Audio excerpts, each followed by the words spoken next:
우리가 오늘 같이 볼 말씀은 욥기 38장 1절로 7절 그리고 16절부터 24절까지 말씀입니다. 우리 같이 보겠습니다. 그때 주님께서 욥에게 폭풍이 몰아치는 가운데서 대답하셨다.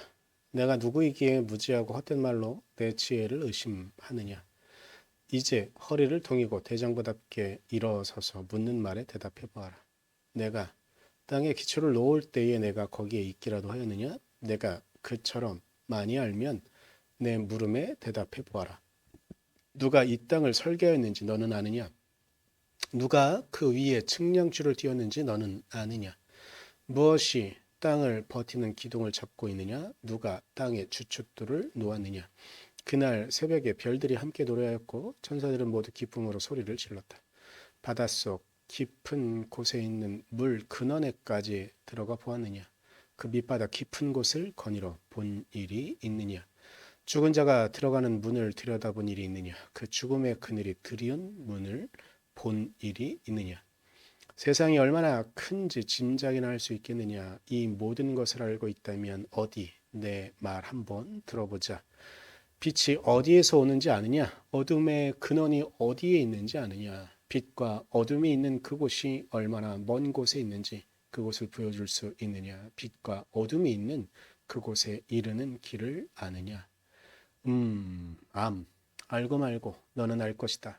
내가 이 세상을 만들 때부터 지금까지 내가 살아왔고 내가 세상 만드는 것을 내가 보았다면 내가 오죽이나 잘 알겠느냐?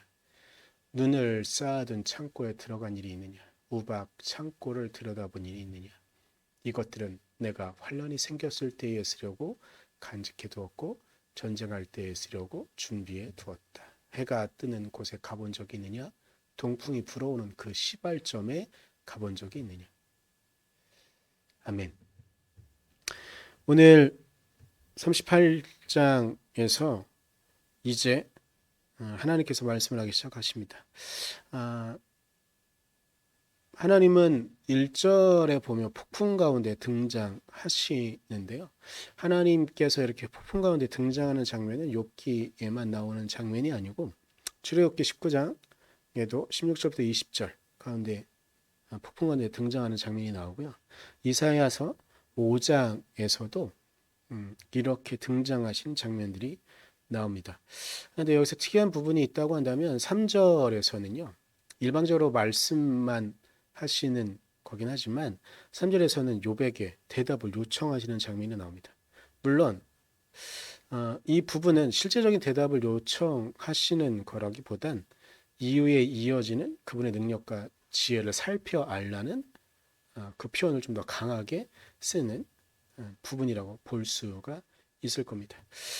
여기서 하나님 본인이 땅과 바다를 질서 있게 지으셨다고 하시면서 연설을 시작하십니다.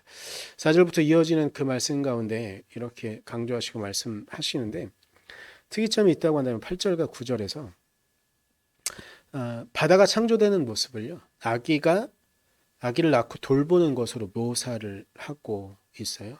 그리고 이어지는 말씀 가운데 새벽, 어둠, 지하 세계에 대한 것들을 나열하시면서 말씀을 하고 계십니다.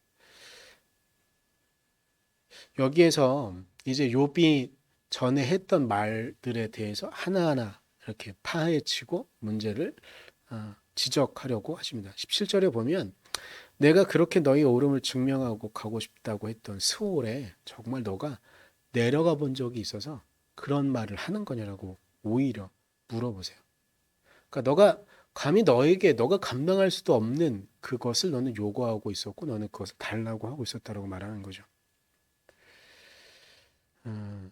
바로 전 엘리오가 자연 만물을 하나님이 이끄시는데 욥 너가 그럴 능력이 있느냐고 물었던 것처럼 그렇게 물어보시는 거지요. 그래서 이 의도는 분명합니다. 너가 이것들을 조율할 수 있고 자연현상이 움직여지는 것들을 조율할 수 있는지 아니면 너가 스올에 내려가서 있는 일들을 너가 감당할 수 있느냐 조절할 수 있느냐 이런 것들을 물으시는 거죠. 그러면서 하나님께서는 21절에 욥이 하나님을 풍자했던 것처럼 하나님께서도 욥을 풍자하시면서 말을 하시는 것이 알고 말고 이어지는 말씀에 너는 알 것이다 라고 말을 이어서 하시지요. 하나님의 등장 장면을 묘사해주고 있는 21장의 내용은 이렇게 표현이 됩니다. 여기서 오늘 저는 우리가 같이 좀 한번 생각해 봤으면 좋겠는 것은 우리가 과연 하나님께 이런저런 질문과 도전을 하는 것이 가능할까? 이에 대한 질문을 좀 하고 싶습니다. 욥기에 보면 욥은 전체적으로 좀 전반적인 흐름을 보면 일반적인 사람이 도저히 하나님을 아는 사람이라고 한다면 할 수 없는 행동들을 욥은 과감하게 합니다. 그런데 욥기의 특이한 부분 중에 하나는 그러니까 만약에 중세 시대였다가 하면 당장 신성모독으로 화형을 당하거나 십자가에 매달렸을 이 일을 욥은 했지만 하나님께서는 그 욥의 질문을 또 묵묵히 들어 주셨다는 겁니다.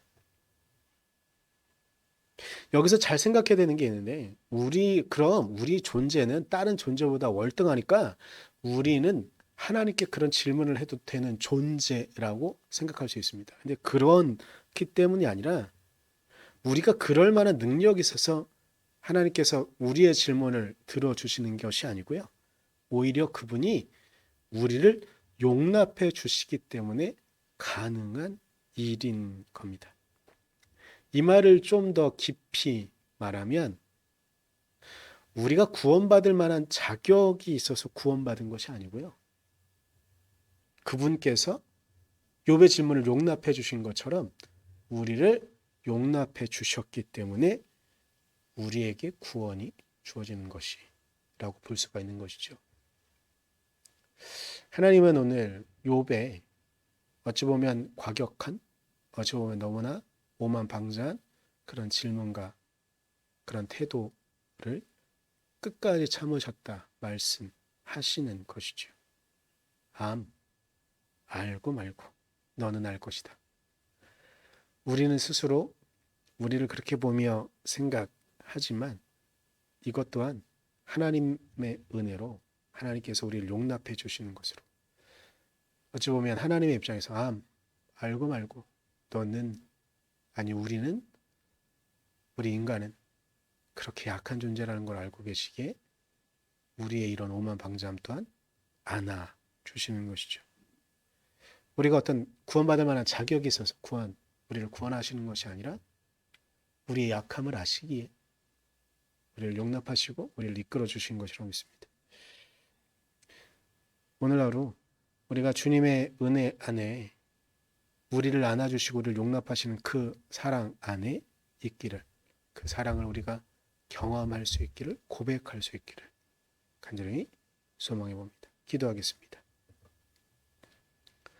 주님, 우리가 주님을 믿고 따르며 주님의 말씀 안에 있기만을 간절히 소망합니다. 하나님, 우리가 하나님 은혜 안에만 있게 하시고 당신의 도우심 안에만 있게 하셔서 우리의 마음을 다해 당신의 은혜를 만나며 당신의 도우심을 만나며